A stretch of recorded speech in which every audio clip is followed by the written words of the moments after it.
Je suis vivant. Malgré la tentative de notre ministre de l'Intérieur de me faire passer pour un intégriste, islamiste, fondamentaliste, odieux qu'il faut absolument abattre, un ennemi de la République.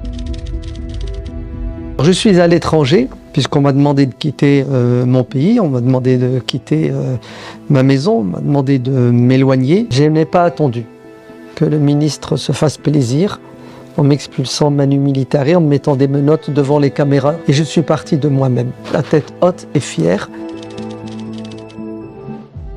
Mes soutiens, notamment les mosquées, les associations, ont subi des pressions de la part du politique, des préfets au niveau local et au niveau national.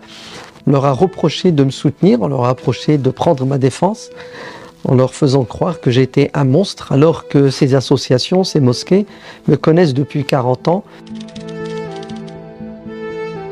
Ces accusations ne tiennent pas, sont même de l'ordre du risible. Il suffit de se pencher, d'écouter mes dizaines et mes centaines d'interventions où je n'ai cessé, je ne cesserai d'ailleurs jusqu'à la fin de mes jours, prôner un discours de paix, un discours où la violence est aux antipodes de notre spiritualité. Ce dossier est truffé d'informations qui sont fausses ou qui sont incomplètes et imprécises. Je pense que le ministère de l'Intérieur fabule sur ma personne.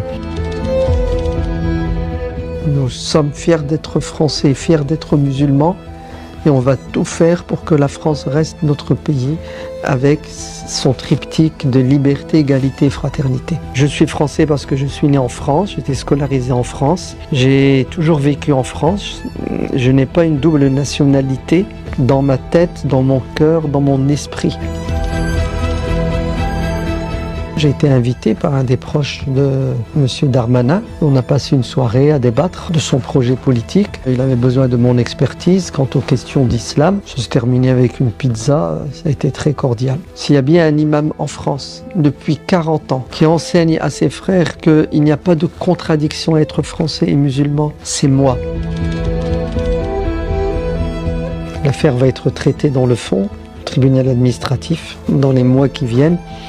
Et j'ai confiance en la justice pour qu'elle me donne raison. Ma ville me manque, mes proches me manquent, mes enfants, mes petits-enfants. J'ai confiance en Dieu, j'ai confiance en la justice. Et je remercie tous ceux qui m'ont accompagné dans cette épreuve, tous ceux qui m'ont soutenu. C'est ça qui nous donne la force de résister, c'est ça qui nous donne la force de continuer le combat.